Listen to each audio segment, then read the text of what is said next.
بسم اللہ الرحمن الرحیم. عزیز طالبات السلام علیکم ورحمۃ اللہ وبرکاتہ. کل کا موضوع تھا خاکہ.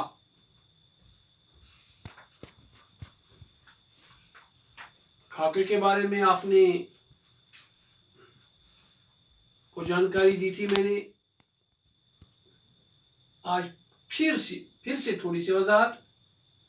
خاکہ اس نثری صنف کا نام ہے جس میں کسی شخصیت کے نقوش اس طرح ابارے جاتے ہیں کہ اس کی خوبیاں اور خامیاں اجاگر ہو جائیں اور قاری کو جیسے ایک جیتی جاگتی تصویر نظر آئے. تو آج آپ کی درسی کتاب میں جو خاکہ لکھا ہے بابائی اردو مولوی عبدالحق صاحب نے، اس کا موضوع ہے گڈری کا لال نور خان. پہلے میں تھوڑا سا پڑھوں گا، بعد میں اس کی وضاحت طلب ہے. لوگ بادشاہوں امیروں کے قصیدے اور مرثیے لکھتے ہیں. نامور اور مشہور لوگوں کے حالات قلم بند کرتے ہیں. میں غریب سپاہی کا حال لکھتا ہوں اس خیال سے کہ شاید کوئی بڑے اور سمجھے کہ دولت مندوں، امیروں اور بڑے لوگوں کے ہی حالات لکھنے اور پڑھنے کے قابل نہیں ہوتے، بلکہ غریبوں میں بھی بہت سے ایسے ہوتے ہیں کہ ان کی زندگی ہمارے لیے سبق آموز ہو سکتی ہے.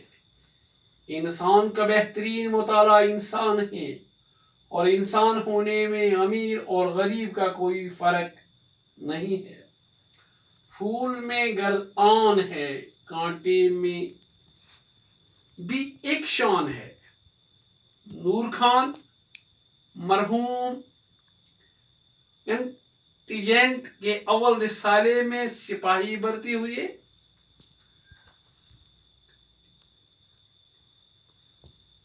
انگریزی افواج میں حیدرآباد کی کنٹینجنٹ خاص حیثیت اور امتیاز رکھتی تھی. ہر شخص اس میں بھرتی نہیں ہو سکتا تھا. بہت دیکھ بھال ہوتی تھی. بعض اوقات نصب نامے تک دیکھے جاتے تھے، تب جا کر کہیں ملازم ملتی تھی. کوشش ہوتی تھی کہ صرف شرفا اس میں بھرتی کیے جائے.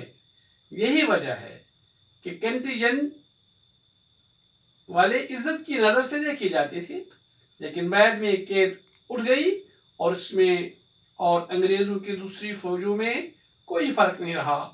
پہلے زمانے میں سپاہ گیری بہت معزز پیشہ سمجھا جاتا تھا. اب اس میں اور دوسرے پیشوں میں کوئی فرق نہیں رہا.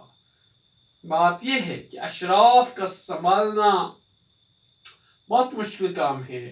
ان میں ایک آن بان اور خودداری ہوتی ہے جو بہادری اور انسانیت کا اصل جوہر ہے.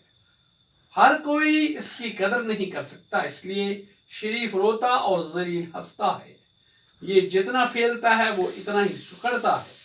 کرنل نواب افسر الملک بہادر نور خان مرحوم ہی کے رسالے کے ہیں.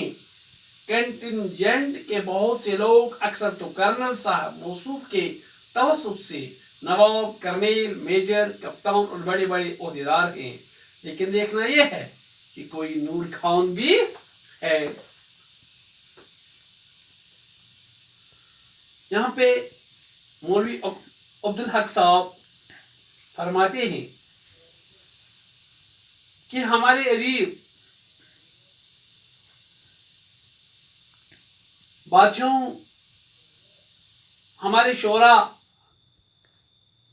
بادشاہوں اور امیروں کے قصیدے اور مرثیے لکھتے ہیں. شعراء حضرات امیروں اور قصیدوں کے مرثیے لکھتے ہیں. یہاں دو اصناف آئے اردو شاعری کے، ایک قصیدہ اور دوسرا مرثیہ. مختصر اس کی وضاحت ہے. قصیدہ وہ صنف سکن ہے جس میں شاعر کسی زندہ انسان کی تعریف کرے، کسی زندہ انسان کے اوصاف کو بیان کرے. یہ قصائد کا دور بادشاہی دور کے ساتھ منسلک رہا ہے.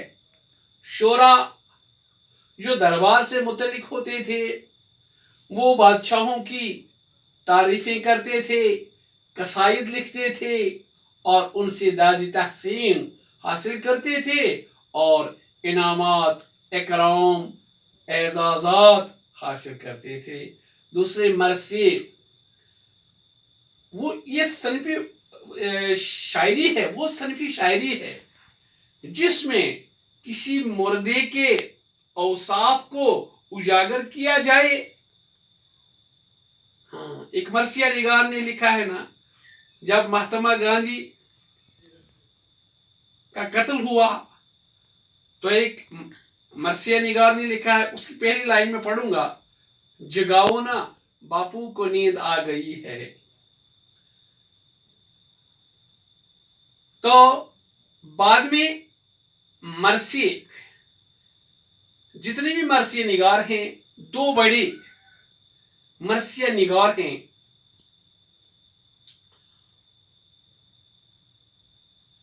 میر انیس اور مرزا دبیر.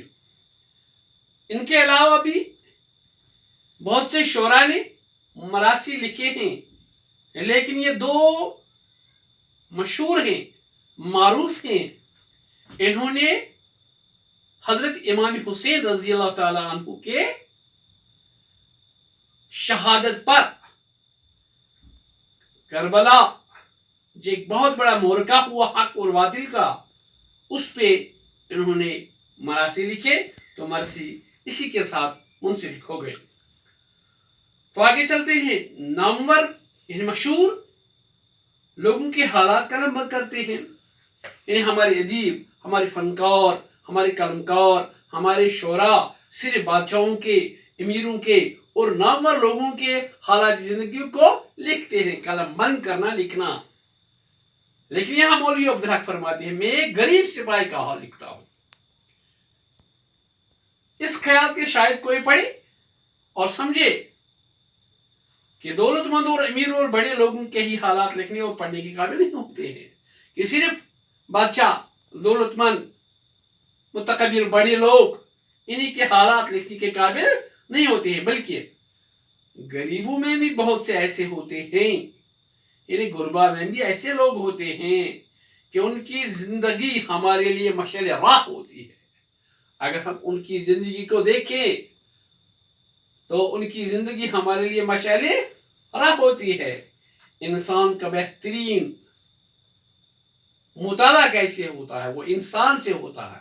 انسان کا مطالعہ کرنا بہت بڑی بات ہے. انسان کو سمجھنا، اس کے اندرون کو سمجھنا، اور انسان ہونے میں امیر، غریب، فقیر میں کوئی فرق. تو یہاں پہ ایک شعر لکھا ہے: پھول میں گر آن ہے، کانٹے میں بھی ایک شان ہے. یعنی پھولوں کو اگر عزت سے دیکھا جاتا ہے، آن سے دیکھا جاتا ہے، لیکن کانٹا بھی اپنی شان رکھتا ہے. انشاءاللہ باقی کل ہوگا.